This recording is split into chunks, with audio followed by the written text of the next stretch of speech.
Le 13 juillet 1917 au Portugal, Notre-Dame de Fatima avait dit qu'elle viendrait demander au pape que la Russie soit consacrée à son cœur immaculé afin d'obtenir la paix et la conversion de la Russie.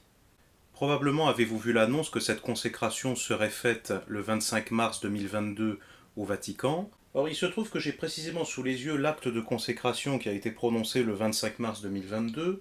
Dans cette première vidéo, je serai le plus large possible. Il y a beaucoup d'éléments que l'on peut détailler ultérieurement, comme je le ferai.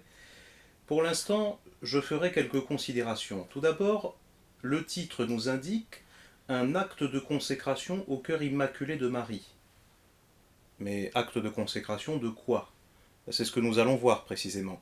Mais dans la mesure où nous sommes censés avoir un acte de consécration de la Russie au cœur douloureux immaculé de Marie, je m'attends tout de même à trouver le mot Russie dans le titre. Or, il n'y est pas. Ça commence mal. Et vous allez voir que ça va se terminer tout aussi mal, puisque j'ai lu ce texte plusieurs fois. Alors déjà, il n'est fait aucune mention des apparitions de Notre-Dame de Fatima. Il n'est fait aucune mention de demandes faites par la Sainte Vierge à l'occasion d'une révélation privée. Le mot Fatima n'apparaît nulle part. Les demandes de la Sainte Vierge ne sont mentionnées nulle part, de près ou de loin. Alors, pour une consécration qui est censée s'inscrire dans la continuité de Fatima, une consécration qui est censée concrétiser les demandes de Notre-Dame de Fatima, là encore, ça commence plutôt mal. Ensuite, bon, c'est un texte très sentimental. Il est beaucoup question de paix, de la guerre, de la paix, mais une paix avec une connotation très onusienne, très naturaliste. Voyez par exemple, il est écrit ici, la joie s'est dissipée, la fraternité s'est édulcorée, nous avons perdu l'humanité et nous avons gâché la paix. Alors, fraternité, humanité, en lien avec la paix, ça donne une coloration très, très onusienne, naturaliste, pour ne pas dire maçonnique, à la paix dont il est question. Ce n'est pas la paix de notre Seigneur Jésus-Christ. Bon, on en arrive à l'acte de consécration à proprement parler, à savoir cette phrase dans l'avant-dernier paragraphe.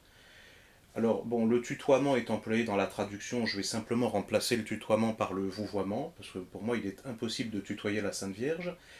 Mère de Dieu et notre Mère, nous confions et consacrons solennellement à votre cœur immaculé nous-mêmes, l'Église, et l'humanité tout entière, en particulier la Russie et l'Ukraine. Donc ce n'est pas une consécration de la Russie, c'est une consécration de l'humanité tout entière, en particulier la Russie et l'Ukraine aussi accessoirement. Bon, mais déjà c'était annoncé, une consécration de la Russie et de l'Ukraine. Quand bien même seule la Russie et l'Ukraine auraient été mentionnées dans cet acte de consécration, sans l'humanité, si déjà il avait été question uniquement de la Russie et de l'Ukraine, je pense que les demandes de la Sainte Vierge n'auraient pas été concrétisées, puisqu'elle a spécifiquement demandé une consécration de la Russie. Pas de la Russie et d'un quelconque pays voisin, l'Ukraine, la Pologne, la Roumanie ou que sais-je, non. Consécration de la Russie. Mais là, nous avons une consécration de l'humanité tout entière, avec une mention spéciale pour la Russie et l'Ukraine. Donc, ce n'est pas ce qui a été demandé par Notre-Dame de Fatima. Il est donc impossible de prétendre que cet acte de consécration serait conforme aux demandes de Notre-Dame de Fatima. Voilà ce que je peux dire pour l'instant. Il y aurait beaucoup d'autres considérations à détailler. Je le ferai ultérieurement. Pour l'instant, retenez ceci. Ce texte, qui a été prononcé le 25 mars 2022 au Vatican, n'est pas un acte de consécration de la Russie au cœur immaculé de Marie. C'est une imposture, une de plus.